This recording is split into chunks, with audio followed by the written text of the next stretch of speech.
Hey guys, it's BNSF9370 coming to you with a small layout update. We're going to start the wiring of the layout here. And so far you can kind of see what all I've got now. There's a lot of wire hanging down here. I know it's overkill. I'm feeding the track every 3 feet throughout the entire layout.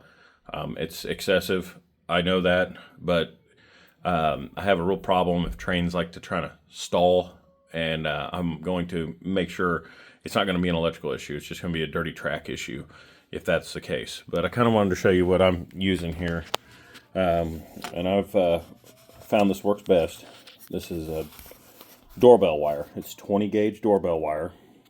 And what I do is I'll strip the ends of it out, and then I will put a small offset in the end of the wire here. So, see if I can get it in here. So I'll take it and I will bend just a slight hook in it, kind of like that. Then when you feed that wire down into the table, it will lay right against that rail, just like that. And you can kind of see how it lays in there real nice.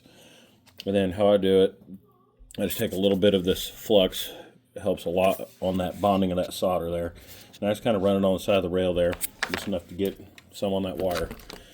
Then take a soldering gun, get that thing nice and hot, and then just add just a little bit of solder there, and then you're connected there.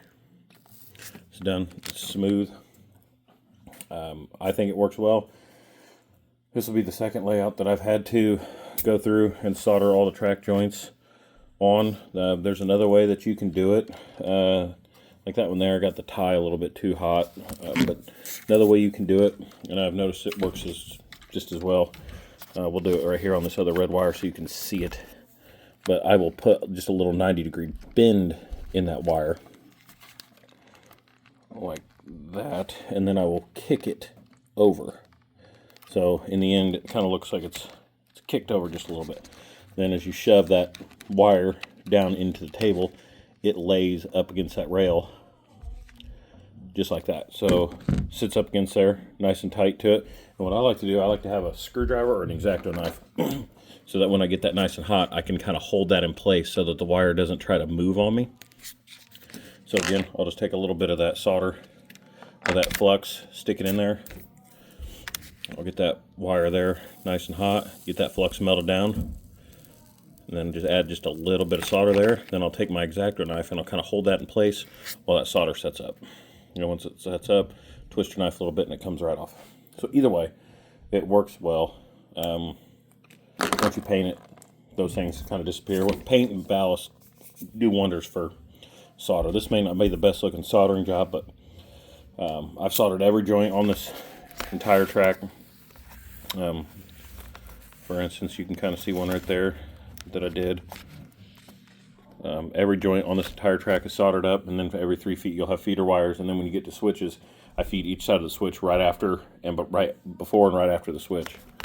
And then what I like to do right after I get done soldering the rail, take a bright boy and just kind of clean that up just a little bit, and you got a nice clean area there. That's how I do it. 20 gauge is more than enough than what you need for feeder wires. Now when we start talking bus cabling, that's all going to be dependent on your length. So like this track, I believe I'll use number 10 or number 12 wire, which is probably still excessive for what it is, but I know for a fact I won't have any voltage drop anywhere, and I won't have any problems with it. So that's another thing that I just want to make sure, you know, I don't have any issues with power on this layout. It's going to have plenty of wiring everywhere. So just wanted to give you guys that update. Let me know what you think. Tips, tricks, always open to hear what other guys have done. Till next time.